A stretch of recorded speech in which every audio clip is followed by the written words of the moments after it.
G'day. This week it's all about the internet. Now the big question, is Starlink the absolute answer to your travels? Well, maybe, maybe not. Guess you really got to decide is how long you're going for, what you need the internet for, and whether you're prepared to pay those sort of dollars. Don't forget, as well as Starlink, you're probably going to have another internet provider, someone like Telstra or Optus, so they're all going to add up. One of the big questions you've got to ask yourself is, what do you want the internet for? Is it for entertainment? In other words, watching Netflix, Stan and Amazon Prime, etc. Is it for communication? In other words, you want to keep in touch with your loved ones?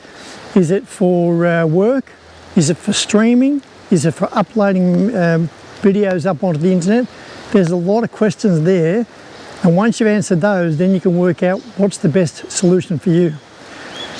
So the pros and cons of Starlink. Well, first of all, I'll do a couple of cons. Bit of the bad news first.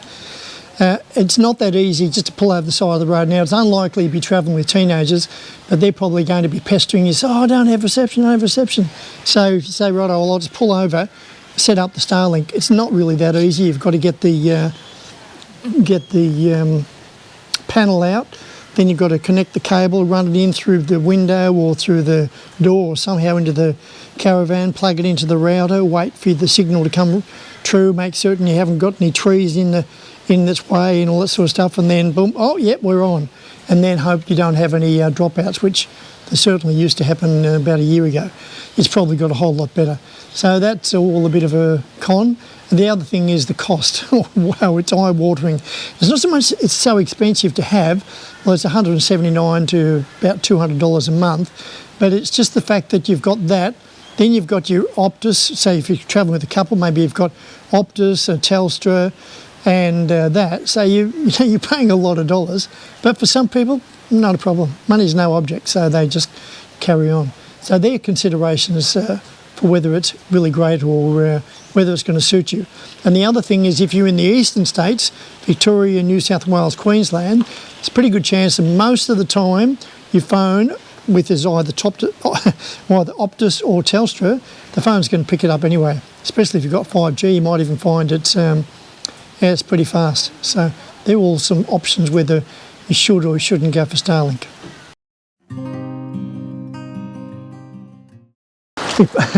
Apologies for the noise and the rain. I'm in Queensland, it's pouring with rain. It's important I tell you this. The product I'm about to talk about is an older product, but I still think it's great value. Now, it's something you can either use instead of Starlink or with Starlink. Certainly in, as I said, Victoria, New South Wales and southern Queensland, you probably don't need Starlink. So if you had this, you're going to get quite a lot faster internet, and you've only got to pay the initial payment. So keep that in mind. Let's go.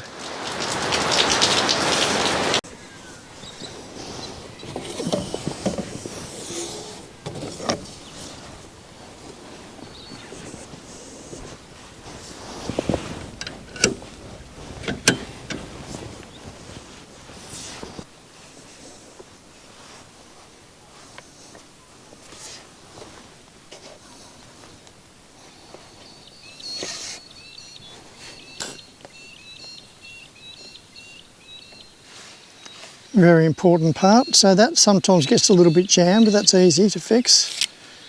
Just push it down like that. And probably have it like that. Run this down. Screw it back onto here. Reasonably firm, not too crazy. Then the next stage. Well, I'll do the next stage in a minute. Now I'll secure the bracket onto here. Bracket's going to look like that. There's your little, you run your pole through there.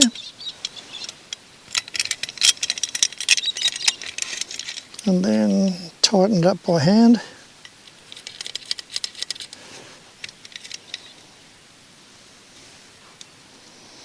Then grab some tools.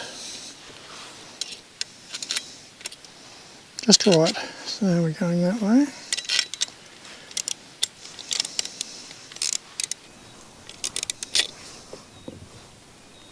Don't have it too loose, otherwise the whole aerial might slip down the pole, which might do some damage to something.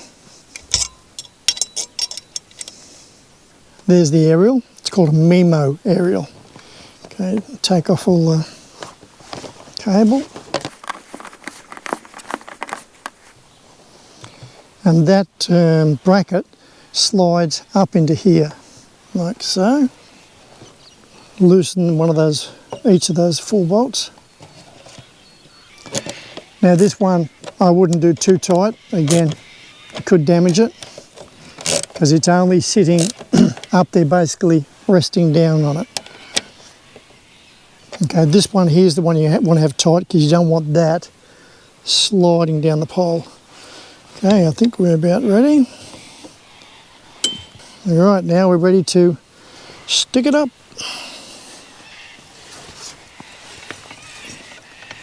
See, I've got electric cables above me, but they're probably about 4 or 5 metres, and I'm only up about 3.5 probably. It's safe to put up.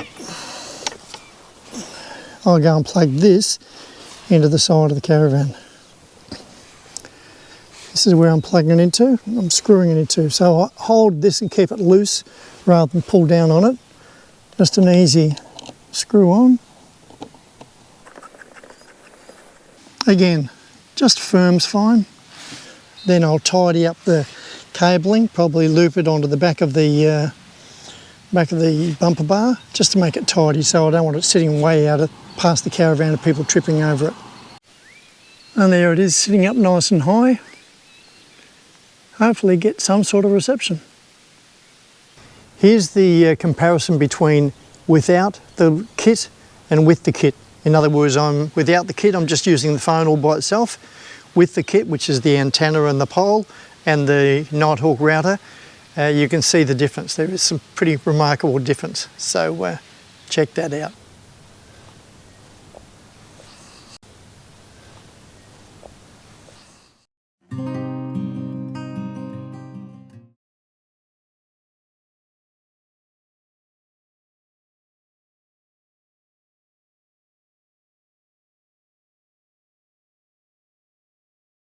Next question is, how easy is it to put away the kit? Now the kit is the pole, the antenna and the Nighthawk.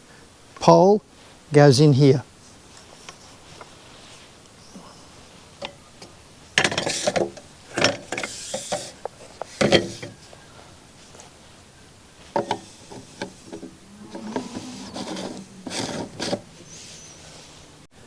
Antenna and bracket live in this little box here. Cover that up. The Nighthawk, well, it stays on the wall permanently using Velcro, and occasionally I will charge it with the USB-C charger, which is plugged into the cigarette lighter. If you wanted a free solution for keeping in contact with your loved ones, I've talked about it before, there's an app called My GPS Location, and both iPhones and Androids can download it. So the great thing about this is it doesn't require the internet, so you can be pretty much anywhere and it's fed by the GPS. So what you do is you go in and you press where am I, you press the little black square, and then it'll tell you exactly where you are. You then go up and say share my location, and then you can send that via WhatsApp, Messenger, or a normal text, any normal method of sending it, because it's sent in text format. Then what happens is that goes to whoever you've sent it to. They say, oh, message from. When they click it, it opens up Google Maps and shows them exactly where you are and what time you sent it. So you could do that on a daily basis, and your loved ones could always know exactly where you were, and that obviously you're well enough to be able to send the message.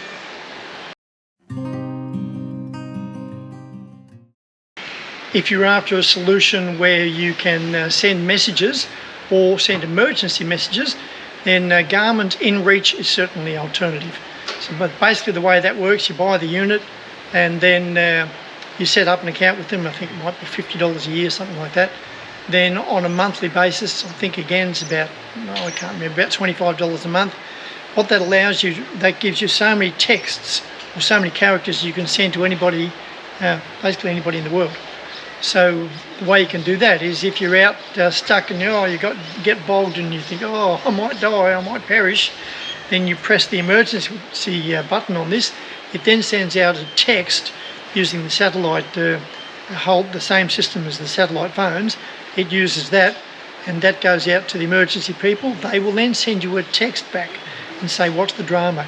You can then send texts back and forth saying, oh, well, I'm stuck and this is my GPS and it don't look as though I'm going to be able to get out, so on and so forth. So you're always going to be pretty safe with that.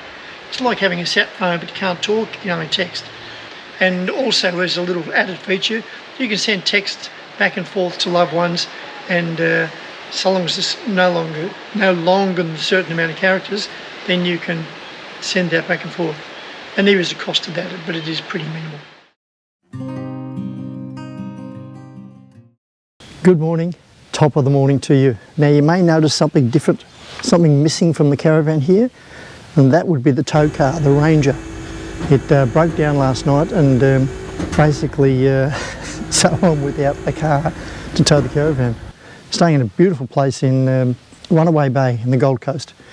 So I made the phone call, spoken to the place where I dropped it off last night. Phew, that was an event.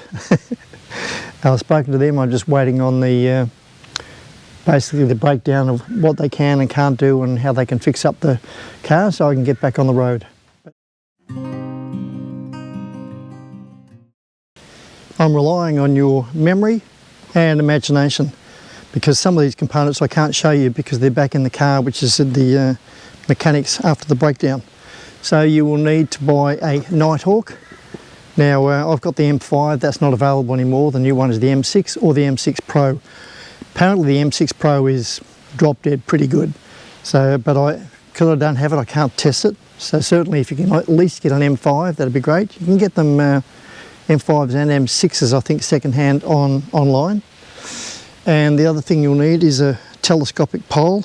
Now allegedly you can set up your own system, but because this all comes as a package, I'd probably recommend this. Not sure if the top of that's in there.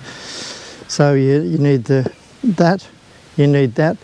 You don't need it, but it's nice to have, is the little bar that sits on the back of the little holder that sits on the back of the bumper bar. That's quite handy to have. And you need the antenna, which is a MIMO, M-I-M-O antenna.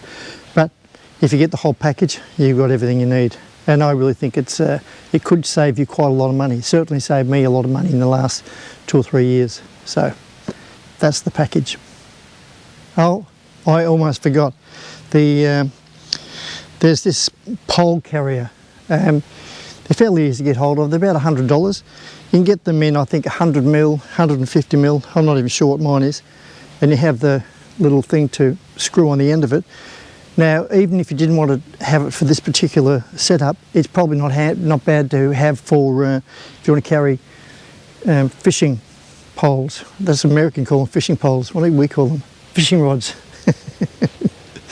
Yeah, that's quite handy to have. So you get that, screw it back on, and that's basically a perfect fit for that telescopic aerial.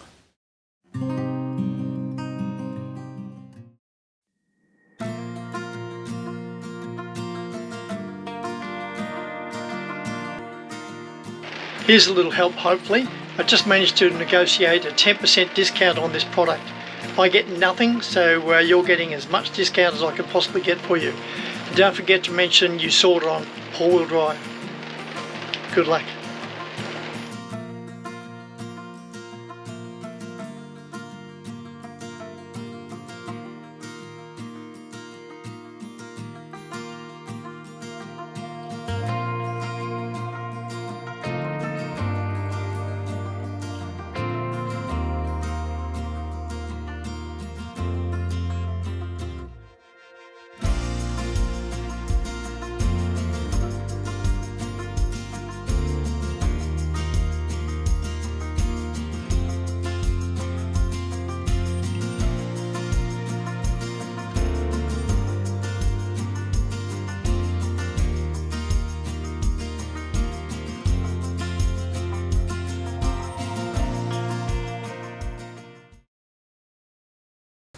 Okay, let's wrap up this week. So big question, is Starlink worth it? Look, I think it's got its place within the travelling community. I don't think that you really need to have it every month, so if you can get that package, I think it's called Roam, where you can pause it, that's a great alternative. The solution that I presented, which has got the antenna, the pole, and the little plug on the side of the caravan going into the Nighthawk router, I think that's a great solution because it certainly boosts up your internet, both download and upload. So that's, I think, a really good investment. And you can pause some of it. I mean, because over $2,000 a year, as well as your 2 mobile phones and all your other bits and bobs, I think that's just a bit much. Anywho, now if you found the video useful, helpful, and or entertaining, please give it a thumbs up. If you think the video is worth sharing, that too would be great. And if you haven't already subscribed, well, maybe you just will one day. And until next time, this is Paul Wheel Drive, signing off.